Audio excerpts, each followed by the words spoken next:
சில டைரக்டர்கள் ப்ரொடியூசர்களுக்கு என் மேலெல்லாம் ரொம்ப நம்பிக்கை உண்டு. இந்த கதை ஈடுபாடெல்லாம் எஸ்எஸ்ஆருக்கு உண்டு, அவர் சொன்னால் சரியாக இருக்குன்னு நம்பினாங்க அந்த காலத்தில். அப்போ பாரத் தேட்டரில் டிஆர்எஸ் அந்த படத்தை போட்டு காட்டினாங்க. எனக்கு படம் முடிஞ்சு போச்சு. அதை வச்சு எனக்கு விடுதலை பண்ணிடுறாங்க. என்ன நான் படம் பார்த்துட்டே இருந்தேன். பார்த்தோன்னே சரி டிஆர்எஸ் இன்னைக்கு சாயங்காலம் பேசுகிறேன்.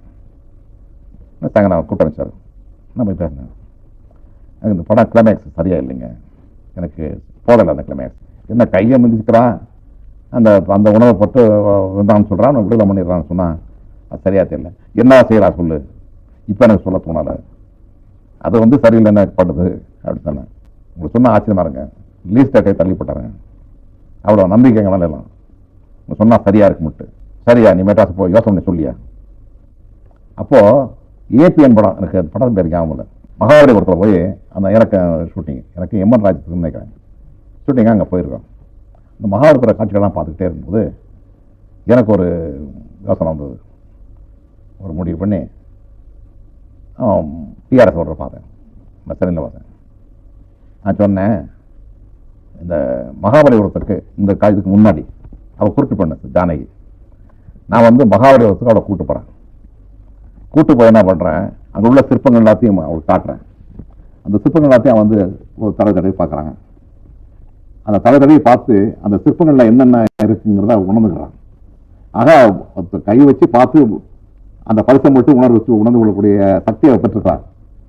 ஆகவே இது இந்த கை மிஷினை சரியாக போச்சுன்றது.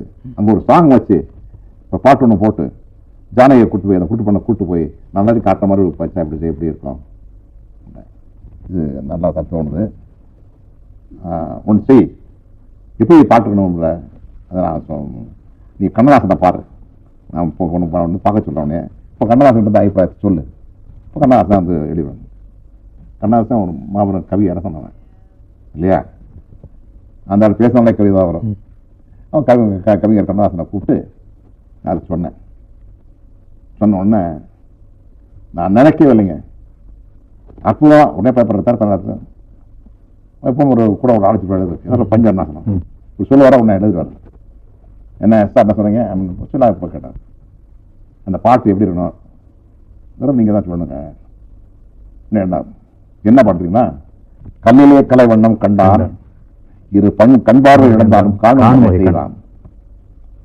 ஆச்சுங்களா, இதோட வரணும்னா படத்துக்கு நல்ல கலை வண்ணம் இரு கண்பார்வை இழந்தாலும் காணும் வகை செய்தான்னு பண்ணாருன்னா இந்த பாட்டை ரொம்ப பிரமாதம் நினைச்சு பாட்டை எடுத்து போட்டு பார்த்தோம். டிஆர்எஸ் வந்து பார்த்தாரு, எஸ்ஆர் சொன்னது கரெக்ட் தான், அந்த பாட்டு ரொம்ப ஹிட் தாங்க.